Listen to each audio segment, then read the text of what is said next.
ఆంధ్రప్రదేశ్లోని ప్రకాశం జిల్లాలో చెరుకూరు గ్రామంలో వెలిసిన త్రివిక్రమ స్వరూపం.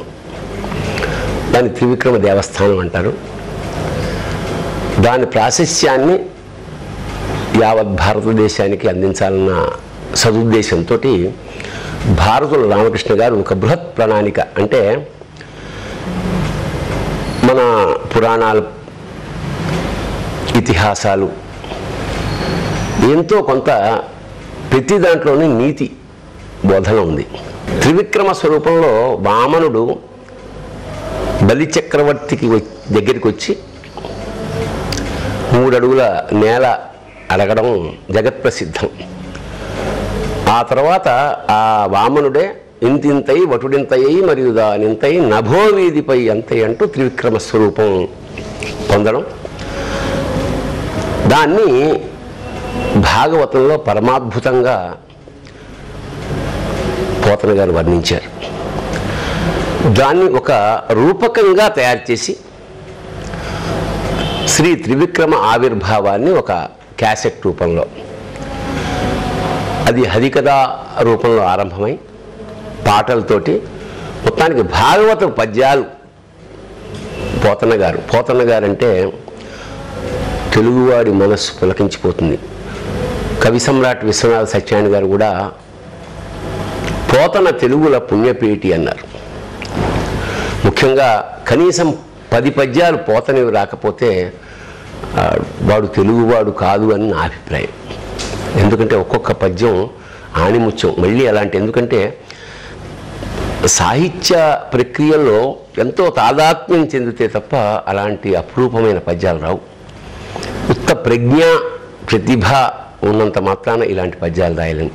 ఎందుకంటే భాగవతంలోని ప్రతి పద్యం ఇన్ని వందల ఏళ్ల పాటు ఇంత శాశ్వతంగా చరిత్రలో నిలిచిపోయాయి అంటే వాటిలో ఉన్న ఆ రసన, ముఖ్యంగా భక్తి. అందులో ఆదిన సీసతి కుప్పుపై, తనువుపై, అంశోత్తరీయంబుపై, పాదాబ్జంబులపై, కపోల తటిపై, పాలిండ్లపై అంతవరకు ఎవరైనా రాయగలరు. కానీ నూతన మర్యాదంచెందు కరంబు కిందగుట అనే ఆ వాక్యం రాయడం కేవలం పోతనకు మాత్రమే సాధ్యం. అలాంటివి ఎన్నో వందల వేల పద్యాలు ఉన్నాయి భాగవతం చదివితే బాగవుతాం అనేది మన నమ్మకం. అంచేత ముఖ్యంగా తెలుగు భాగవతం, పోతన భాగవతం ఒకప్పుడైతే ఇంటింట ప్రతి వాళ్ళ కనీసం 10-15 పద్యాలు వచ్చేవి. ఇవాళ భవిష్యత్ తరానికి ఈ భాగవతాన్ని అందించాల్సిన బాధ్యత తల్లిదండ్రులపైన ఉంది. ఈ క్రమంలో ఇంతటి బృహత్కార్యాన్ని తీసుకుని ఒక శ్రవ్య రూపకంగా తయారు చేశారు. దీన్ని చాలా అద్భుతంగా నేను విన్నాను. మా వీణాపాణి గారు దీనికి సంగీతం సమకూర్చారు. ఆ వింటున్నంతసేపు మీరు అందులోకి లీనమైపోతారు. అంచేత నేను శ్రోతలకి, అంటే భవిష్యత్తులో ఇది విజువల్గా కూడా డ్యాన్స్ డ్రామాగా కూడా ఫార్మ్ అయితే అవ్వచ్చు, అయ్యే అవకాశాలు ఉన్నాయి, అవుతుందని ఆశిద్దాం.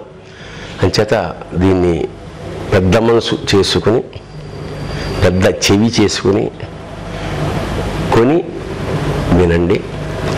ఇది చాలా బృహత్కార్యం. దీనికి ఆ పరమేశ్వరుడు ఆయన కరుణా కటాక్ష వీక్షణాలు ఉండాలని, ఇది అత్యంత ప్రాచుర్యం చెందాలని, తద్వారా